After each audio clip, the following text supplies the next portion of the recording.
کیونکہ اور دیکھیں دوسرے جو پرافٹ تھے ان کے فالوورس نہیں تھے تو جنریشن نہیں چلی. بعد کو کہیں ڈسکوری ہوئی, لوگوں نے کچھ جانا تو انہوں نے اس کو زندہ کیا, جیسے حضرت مسیح کے معاملے میں, حضرت ابراہیم کے معاملے میں. تو پرافٹ اور ہیومینٹی کے درمیان کوئی گیپ نہیں ہے, ہسٹوریکل گیپ نہیں ہے, ایک کنٹینیوٹی ہے.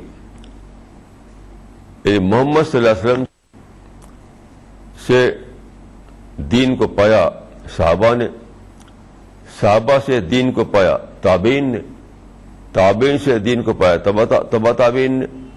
اس طرح جنریشن آفٹر جنریشن وہ چلتا رہا, کوئی گیپ نہیں پڑا.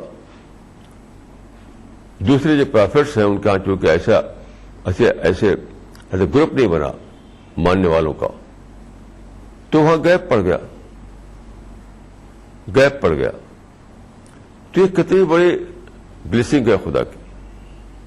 پھر دیکھیے یہ جو صحابہ تھے, یعنی جس وقت آپ نے حجۃ الوداع کیا ہے اس وقت 1,24,000 صحابہ موجود تھے وہاں پر میدان عرفات میں. وہ آپ کو دیکھ رہے تھے, آپ کو سن رہے تھے. اس وقت رسول اللہ نے سب کو ایڈریس کیا, کہا کہ کیا تم وٹنس بنتے ہو کہ تم نے مجھ سے سنا, تم نے مجھ کو دیکھا, میری بات تم دوسروں کو پہنچاؤ گے؟ سب نے کہا کہ ہاں ہم وٹنس بنتے ہیں. اتنی بڑی تعداد, جس وقت پیغمبر دنیا کو چھوڑ رہا ہو, دنیا سے جا رہا ہو, اس وقت اتنی بڑی لوگ, اتنی بڑی نمبر 1,24,000 وٹنس بن رہے ہوں. تو یہ لوگ جو ہے رسول اللہ نے ان سے کہا کہ تم لوگ پھیل جاؤ زمین میں. تو کیا ہوا, حجۃ الوداع کے بعد وہ لوگ, یعنی جو ملک تھے آس پاس, وہاں پھیل گئے وہ. اسی لیے آپ اگر جائیں وہاں پر حج میں یا عمرہ میں تو آپ پائیں گے کہ مکہ مدینہ میں رسول اللہ کے اصحاب کی قبریں بہت ہی کم ہیں, بہت کم. کیوں؟ اس لیے کہ وہ لوگ چلے گئے دوسرے کنٹریز میں, وہاں پر انہوں نے کام کیا, وہاں پر ان کی قبریں بنی. تو ایک نبی جس وقت دنیا سے جائے اس وقت اتنی بڑی تعداد میں لوگ تیار ہوں اس کے مشن کو پھیلانے کے لیے, یہ ہسٹری میں کبھی ایسا نہیں ہوا. یہ پہلی بار رسول اللہ کے ساتھ ایسا ہوا. کہ خدا ایک کتنی بڑی بلیسنگ تھی. چاہے وہ پھیل گئے اور ہر کنٹری میں, ہر ملک میں انہوں نے رسول اللہ کے پیغام کو پہنچایا. اسی میں وہ لگے رہے یہاں تک کہ اسی میں ان کی وفات ہو گئی. تو ہسٹوریکل کنٹینیوٹی جو ہے وہ صرف رسول اللہ کے یہاں ہے. کتنی بڑی چیز ہے. یعنی کہیں بریک ان ہسٹری نہیں ہے آپ کے مشن میں. کسی بھی پرافٹ کے لائف کو پڑھیے آپ تو وہاں پر بار بار بریک ان ہسٹری کا دیکھیں گے آپ معاملہ. لیکن پرافٹ آف اسلام کے ہاں بریک ان ہسٹری ہے نہیں, کنٹینیوٹی ہے, کنٹینیوٹی ہے, کنٹینیوٹی ہے. اور یہ 1400 سال سے چلی جا رہی. یہ محمد صلی اللہ علیہ وسلم کی زندگی میں کافی لوگ پیدا ہو چکے تھے جو آپ کے مشن کو آگے بڑھائیں. پھر ان کے بعد پیدا ہو گئے بہت سے لوگ جو آگے بڑھائیں, پھر پیدا ہوئے, پھر پیدا ہوئے, پھر پیدا ہوئے. تو جنریشن آفٹر جنریشن یہ کام ہوتا رہا. اب یہ کتنی بڑی بات ہے. اس سے کتنا کنوکشن آتا ہے, کنوکشن. مثلا آپ دیکھیے جب رسول اللہ نے مکہ کو چھوڑا اور مدینہ جا رہے تھے تو مکہ کے لوگ آپ کے دشمن بن چکے تھے, وہ چاہے تھے آپ کو قتل کرنا. تو نکلے کہ پکڑیں آپ کو اور آپ کو خدا نخواستہ قتل کریں. اس وقت آپ کو پتا تھا کہ یہ لوگ مجھ کو مارنے کے لیے نکلے ہیں. تو آپ غار ثور تھا راستے میں, وہاں پر آپ بیٹھ گئے کہ یہاں پر شاید وہ نہیں آئیں گے تو ہم بچ جائیں گے, پھر پھر اس کے بعد جائیں گے مدینہ. وہ بھی الٹی سمت میں تھا وہ، لیکن وہ لوگ وہاں ہی پہنچ گئے. وہاں آپ کے ساتھ صرف حضرت ابوبکر تھے اور آپ سے بس 2 ہی آدمی. نہ کوئی تلوار تھی، نہ کوئی ہتھیار تھا، کچھ بھی نہیں تھا. اب وہ لوگ جو آئے تھے وہ ہتھیار کے ساتھ آئے تھے، ان کے ساتھ تلواریں تھیں ان کے ساتھ. رسول اللہ اور آپ کے ساتھی جو تھے بالکل کچھ بھی نہیں، کوئی ہتھیار نہیں، کوئی تلوار نہیں. تو حضرت ابوبکر نے کہا کہ تو یہاں بھی آ گئے. تو آپ نے فرمایا، قرآن مجید میں لکھا ہوا ہے کہ آپ نے فرمایا لا تحزن ان اللہ معنا، یعنی مت ڈرو کیونکہ خدا ہمارے ساتھ ہے. 622 عیسوی میں 622 AD میں یہ واقعہ ہوا مکہ و مدینہ کے درمیان. تو یہ اگر یہ واقعہ نہ ہوا ہوتا تو ہمارے پاس کوئی ہسٹوریکل ایگزامپل نہ ہوتا کہ ایسے سخت حالات میں بھی خدا پر بھروسہ رکھو، ایسے کڑے حالات میں بھی خدا پر ٹرسٹ کرو. تو ایک سچی لائف، ایک سچی زندگی، ایک سچ مچ کی زندگی جو کوئی مائتھالوجی نہیں ہے، وہ ہمارے پاس ہے، جو ہمیں ایک کنوکشن دیتی ہے، ہمیں ایک مثال دیتی ہے، ایگزامپل دیتی ہے کہ حالات کیسے بھی ہوں، سچویشن کتنی بگڑی ہوئی ہو، لیکن تو خدا پر بھروسہ کر سکتے ہو اور خدا تم کو بچائے گا. چنانچہ رسول اللہ بچ گئے اور وہ بچ کر کے وہاں مدینہ پہنچ گئے. تو آپ غور کیجئے کہ یہ تاریخ ہم کو کتنا بڑا سورس آف کنوکشن ہے ہمارے لیے، یقین کا سرمایہ. اس طرح کی چیزیں اگر صرف ناولوں میں ہوتی، کہانیوں میں ہوتی، تو لوگ سمجھتے کہ یہ تو کہانی ہے، یہ کوئی ریئل ہسٹری تو ہے نہیں. اس سے لوگوں کو یقین نہ ملتا، وہ لوگوں کے لیے سورس آف کنوکشن نہ بنتا. لیکن جب ایک حقیقی انسان نے، ایک زندہ انسان نے ایسا کیا اور ہسٹری وہ ریکارڈ ہو گیا، تو اب ہم جب پڑھتے ہیں اس واقعے کو تو ہمارے لیے ایک سورس آف کنوکشن بن جاتا ہے. خدا پر اتھاہ یقین، خدا پر اتھاہ یقین، ایسا یقین جو کبھی بھی نہ ہلے. کتنے بڑی یہ بلیسنگ ہے خدا کی کہ ہمارے لیے اللہ تعالیٰ نے اس قسم کا ایک مذہب رکھ دیا دنیا میں. اقول قولی ھذا واستغفر اللہ لی ولکم اجمعین.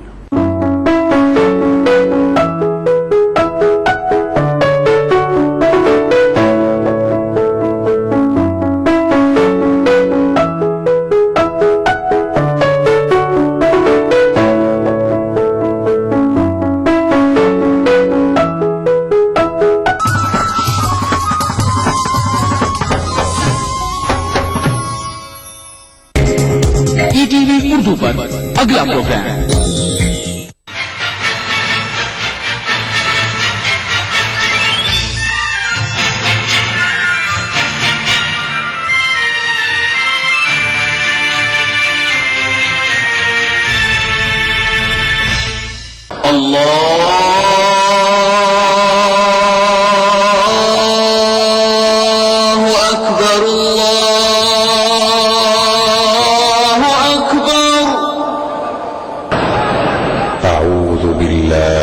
الشيطان الرجيم. بسم الله الرحمن الرحيم. ألف لام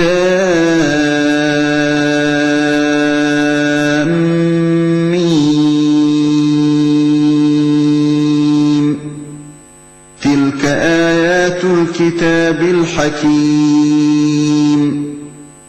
هدى ورحمة للمحسنين.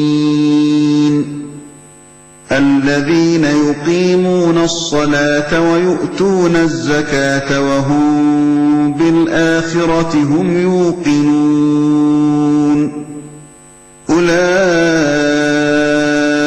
على هدى من ربهم وأولئك هم المفلحون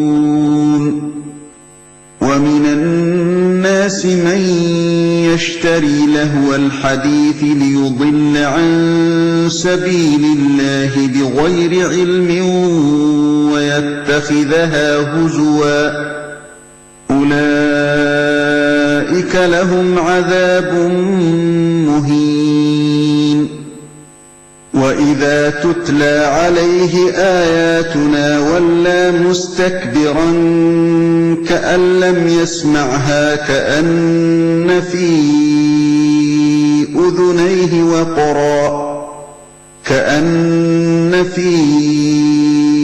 أذنيه وقرا فبشره بعذاب أليم إن الذين آمنوا وعملوا الصالحات لهم جنات النعيم خالدين فيها وعد الله حقا وهو العزيز الحكيم خلق السماوات بغير عمد ترونها وألقى في الأرض رواسي أن تميد بكم وبث فيها من كل دابة وأنزلنا من السماء ماء فأنبتنا فيها من كل زوج كريم هذا خلق الله فأروني ماذا خلق الذين من دونه بل الظالمون في ضلال مبين ولقد آتينا لقمان الحكمة أن اشكر لله ومن يشكر فإنما يشكر لنفسه ومن كفر فإن الله غني حميد وإذ قال لقمان لابنه وهو يعظه يا بني لا تشرك بالله إن الشرك لظلم عظيم ووصينا الإنسان بوالديه حملته أمه وهنا على وهن وفصاله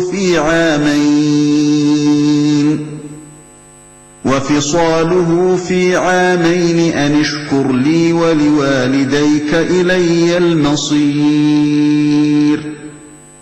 وإن جاهداك على أن تشرك بي ما ليس لك به علم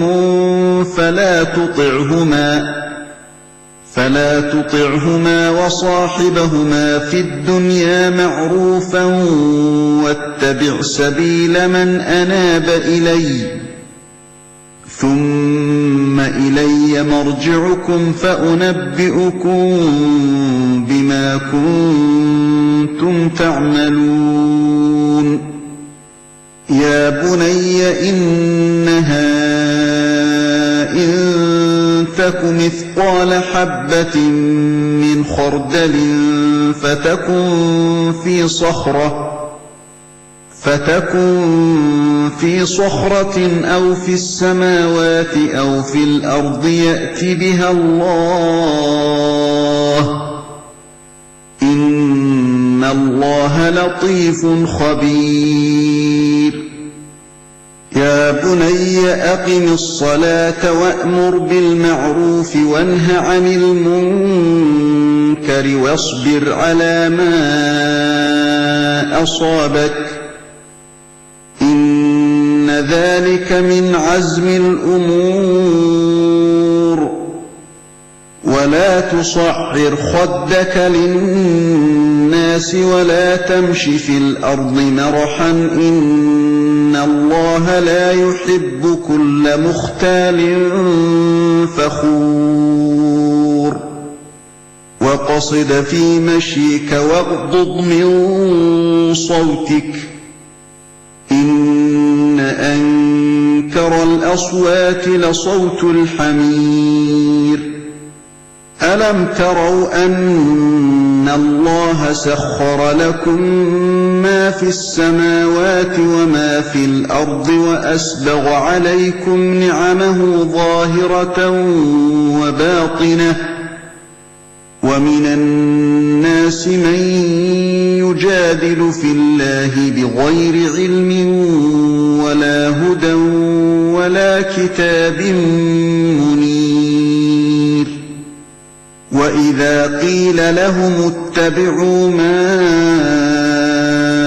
أنزل الله قالوا بل نتبع ما وجدنا عليه آباءنا أولو كان الشيطان يدعوهم إلى عذاب السعير صدق الله العظيم.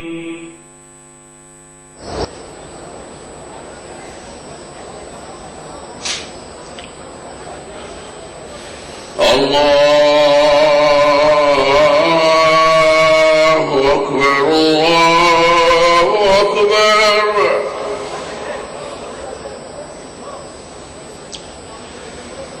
الله أكبر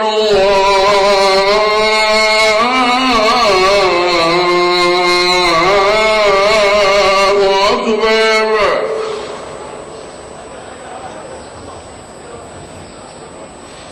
أشهد أن لا إله إلا الله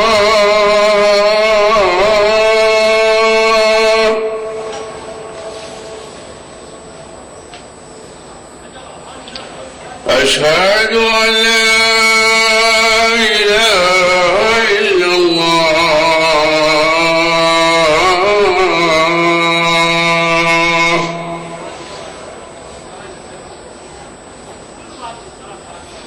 أشهد أن محمدا رسول الله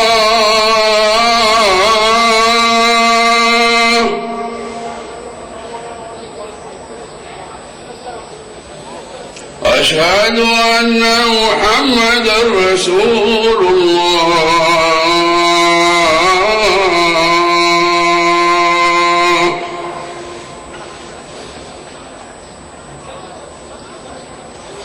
حي على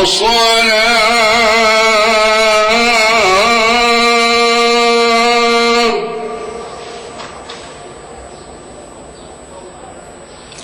حي على الصلاة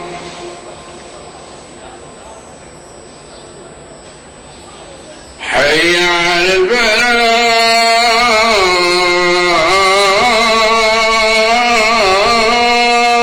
الفلاح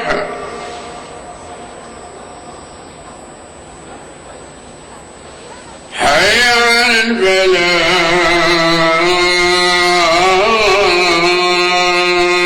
الفلاح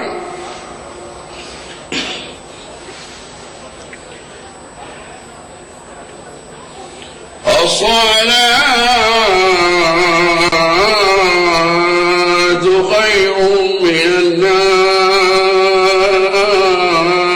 النوم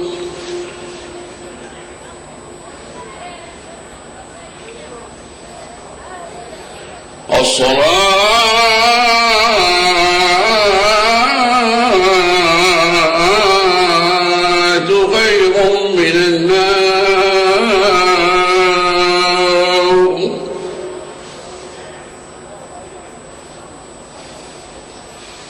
الله أكبر الله أكبر لا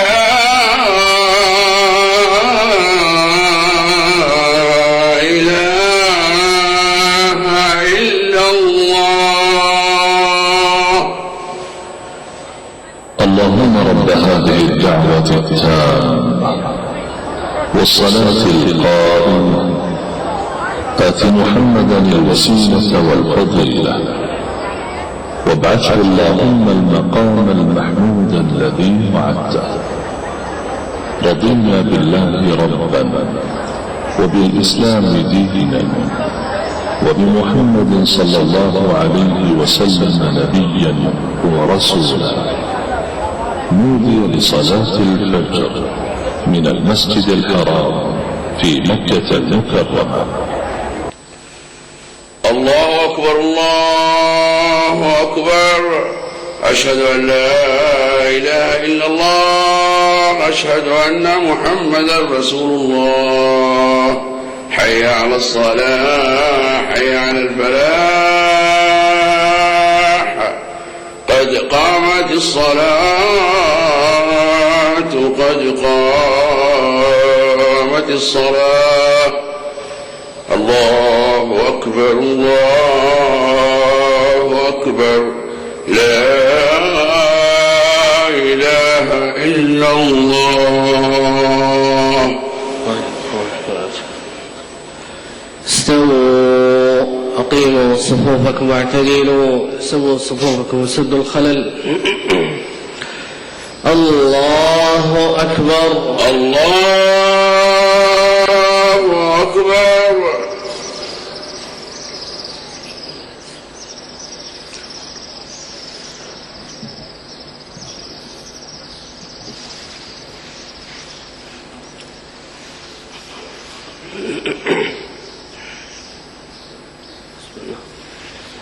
الحمد لله رب العالمين، الرحمن الرحيم، مالك يوم الدين. إياك نعبد وإياك نستعين، اهدنا الصراط المستقيم، صراط الذين أنعمت عليهم غير المغضوب عليهم ولا الضالين.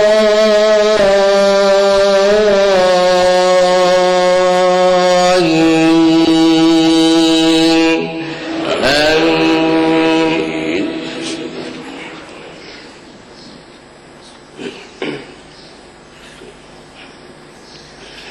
والطور وكتاب مسطور في رق منشور، والبيت المعمور والسقف المرفوع والبحر المسجور. إن عذاب ربك لواقع، ما له من دافع، يوم تمور السماء مورا وتسير الجبال سيرا، فويل يومئذ للمكذبين الذين هم في خوض يلعبون. يوم يدعون إلى نار جهنم دعا، هذه النار التي كنتم بها تكذبون. أفسحر هذا أم أنتم لا تبصرون؟ اصلوها فاصبروا أو لا تصبروا سواء عليكم، إنما تجزون ما كنتم تعملون. إن المتقين في جنات ونعيم، فاكهين بما آتاهم ربهم ووقاهم ربهم عذاب الجحيم. كلوا واشربوا هنيئا بما كنتم تعملون، متكئين على سرر مصفوفة، وزوجناهم بحور عين. والذين آمنوا واتبعتهم ذريتهم بإيمان بإحسان ألحقنا بهم ذريتهم وما ألتناهم من عملهم من شيء كل امرئ بما كسب رهين وأمددناهم بفاكهة ولحم مما يشتهون يتنازعون فيها كأسا لا لغو فيها ولا تأثيم ويطوف عليهم غلمان لهم كأنهم لؤلؤ مكنون وأقبل بعضهم على بعض يتساءلون قالوا إنا كنا قبل في أهلنا مشفقين فمن الله علينا ووقانا عذاب السموم إنا كنا من قبل ندعوه إنه هو البر الرحيم. الله أكبر. الله أكبر.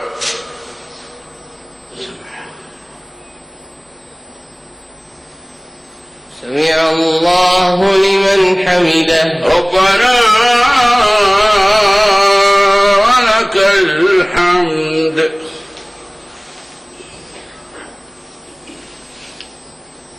الله أكبر. الله أكبر.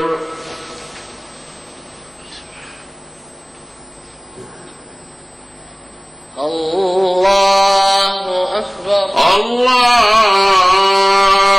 أكبر.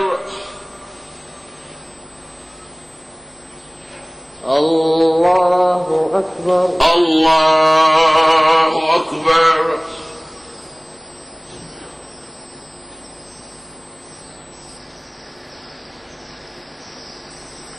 الله أكبر. الله أكبر. بسم الله. الحمد لله رب العالمين الرحمن الرحيم مالك يوم الدين إياك نعبد وإياك نستعين اهدنا الصراط المستقيم صراط الذين أنعمت عليهم غير المغضوب عليهم ولا